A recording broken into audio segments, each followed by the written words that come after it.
Hello everyone, this is Joey. I'm bringing you guys knifing tips and tricks. As you know, well, I don't know if you guys know this, but the knife is my favorite weapon and my best weapon in Battlefield 3.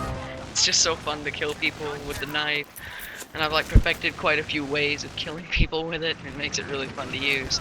And this is why I'm bringing you guys tips and tricks for the avid knifer or just casual. Tip number 1 is to flank your enemy. You always want to get a good flank on them, mainly just because they don't expect you coming from that angle, so they're not looking directly at you, and as you guys know, it's within the game's coding that you can't really knife someone from the front, unless, you're incredibly lucky and they turn the slightest of a degree, which is really annoying. So a really good flank will get you really good knives, and it's very fun. And also, you don't have to be afraid to go out of the combat area. It takes about, I would say, 2 seconds of that, combat area timer to knife someone, and you could probably go back into the combat area if you didn't go out that far, and go back in, because it always refreshes the time, and knife another person. That's what's very fun about it. And I'm just saying it's incredibly fun because it is. Now, next, you're gonna want to not be at all impulsive when you're flanking around. You gotta keep your mind clear and set on where you want to get around to behind them from. If you just see red dots on a radar, don't start running for them as I did in this part, because you're just gonna get shot. Most of the time you can also do these really nice close quarters flanking, just go around a little wall as fast as you can, mainly just because it'll disorient them because they don't know where you are, and you can always get around and knife them, which of course is incredible.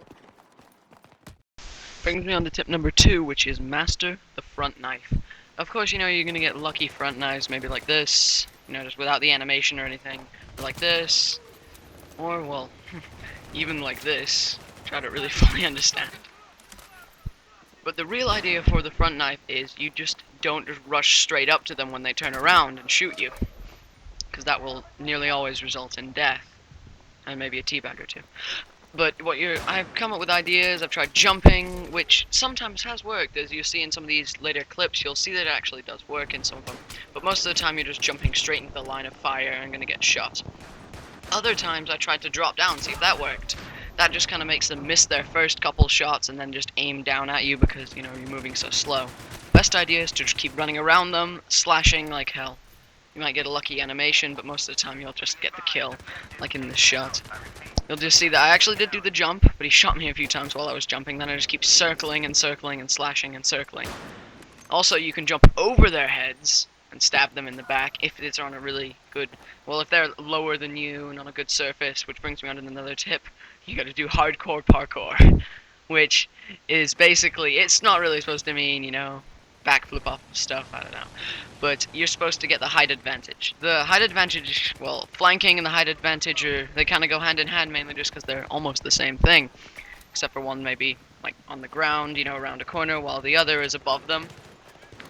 And there are some really good spots in maps to do this, especially on a lot of these close quarter maps where you make those really fast flanks around, climb up a building, jump off of it, knife someone, run back around and climb up the building. You might want to just keep, if you're in the middle of an enemy area, you might want to just keep making rounds. Hopefully they won't hit you. You can make some really cool building gap jumps and then knife someone when you land. It makes for really cool videos, even if you want to make a montage of that, which I don't really like montages that much though. You can also do it on these little surfaces where you can just the slightest little angle can give you a really good advantage on a jump and get you over a guy's head and round behind him with your knife up his ass.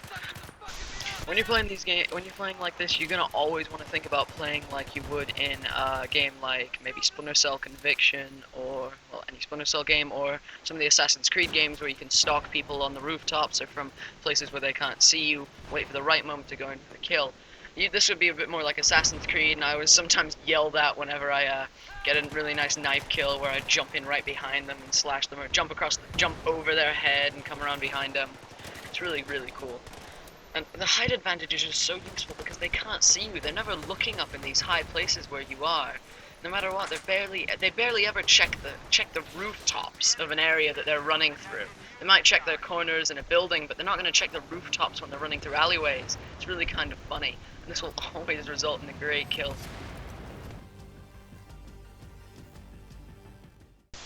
Tip number 4 is to be selective with your targets. I mean, you're most of the time going to find yourself killing lots and lots of snipers, mainly just because they're so isolated.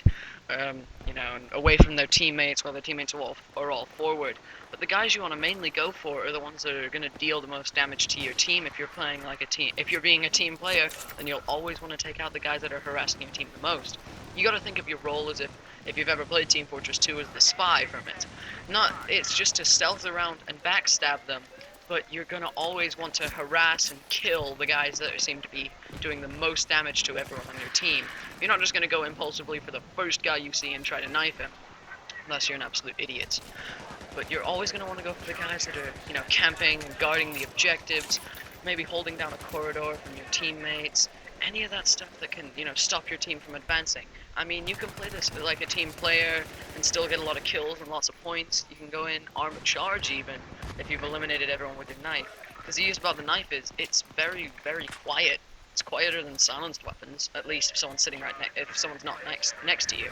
Because if you can hear silenced weapons from quite far away, actually, you can tell the distinctive sound. But the knife, you can only hear it really close if you're right next to the guy that got knifed, which is really nice.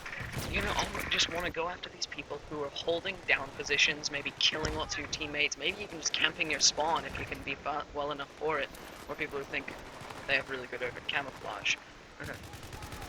But it's just guys that are harassing everyone. That's what you want to get. You don't go for everyone you see. You gotta go for the right targets, because going for the wrong person will often get you killed. So if someone is trying to arm a charge, that's the best time to kill them, mainly just because they're standing still, and usually they're not looking around. You want to use lots of these different methods to take out and help your team. That's the best thing you can do, especially if you're playing with friends and stuff, is to help out your team, help them win. It's just really, really good.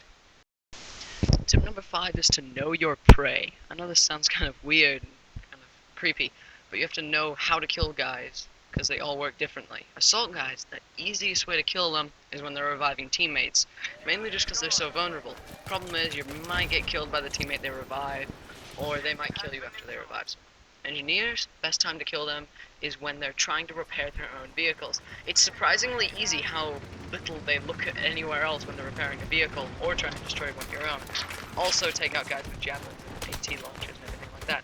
Support, take them out when you're basically being pinned down by a group of them, or they're just trying to kill farm with, a lot just sitting back there, laying down machine gun fire while they're deployed, because they're still making a lot of sound, they can't hear you or even see you.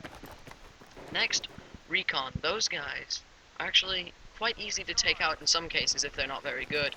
Other ones who may have turtle beaches or some other types of really good earphones on so they can hear surround sound are actually quite difficult to take out.